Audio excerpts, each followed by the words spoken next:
আমরা যখন রিসোর্টটায় পৌঁছাই তখন বাজে রাত 4:30। রাত 4:30টায় শীতে কাঁপতে, কাঁপতে আমরা যখন নদী পার হয়ে এই রিসোর্টটাতে যাই, তখন আমি আর আমার বন্ধু ইতি একজন আরেকজনের দোষারোপ করতেছিলাম যে কেন আমরা এই রিসোর্টটা বুক করছি। বাট যখন সকালবেলা আমরা এই রিসোর্টটা দেখলাম, আমার মাইন্ড অ্যাকচুয়ালি ব্লো হয়ে গেছে। It is one of the most beautiful resort in Rangamati and the resort's name is Rangadeep Resort. দেখেন ভাই, room and washroom I really appreciate their convenience. একটা দ্বীপের মধ্যে ওরা এত সুন্দর একটা রিসোর্ট তৈরি করেছে and they have all the arrangement ওই দ্বীপের মধ্যেই। যেহেতু রাতে আমরা অনেক দেরি করে ঘুমিয়েছি, তাই সকালে উঠতে আমাদের অনেক দেরি হয়ে গিয়েছিল অ্যান্ড সকালের ব্রেকফাস্টটা আমরা মিস করি। তো ব্রেকফাস্টটা যেহেতু মিস করি, তাই আমরা রেডি হয়ে বের হয়ে যাই আমাদের রাঙামাটি ভ্রমণে। যেহেতু সেদিন শুক্রবার ছিল অ্যান্ড বোট পাওয়া অনেক ডিফিকাল্ট, তাই আমি আমার ফ্রেন্ড মিলে আগে থেকে বুক করে রাখছিলাম অ্যান্ড আমরা ব্রেকফাস্ট না করে নৌকায় রওনা দিয়ে দিলাম রাঙামাটি পরিদর্শনে। মজার ব্যাপার হচ্ছে, রাঙামাটি রিসোর্টে বসে আমি যে ভিউ দেখতেছি, আমি নৌকা দিয়ে ঘুরে ফিরে সিমিলার ভিউই দেখতেছিলাম and I was not happy with that.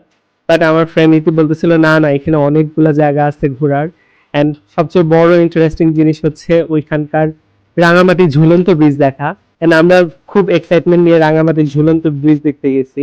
And বিশ্বাস করেন ভাই, আমার কাছে ব্রিজটা দেখতে একদমই ভালো লাগে নাই। এত এত মানুষ অ্যান্ড ঢাকার থেকে দূর দূরান্ত থেকে সামান্য ব্রিজ দেখতে আসছে। It was totally not worth it. But এরপরে আমরা বের হয়ে যাই দুপুরে লাঞ্চ করতে।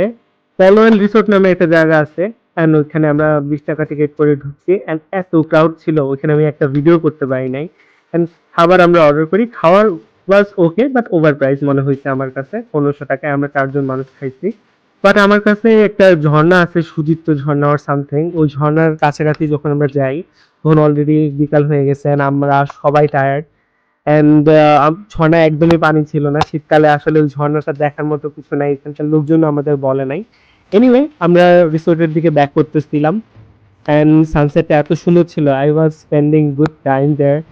অ্যান্ড ইন্টারেস্টিংলি আমার যখন রিসোর্টে পৌঁছাই আমরা, তখন অলমোস্ট সন্ধ্যা হয়ে গেছে।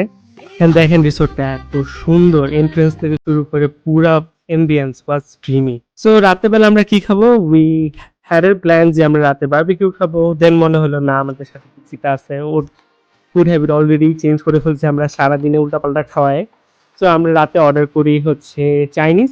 তো সবাই মিলে চাইনিজ খাই and that's all. Totally worth it একটা ট্যুরের ফার্স্ট ডে।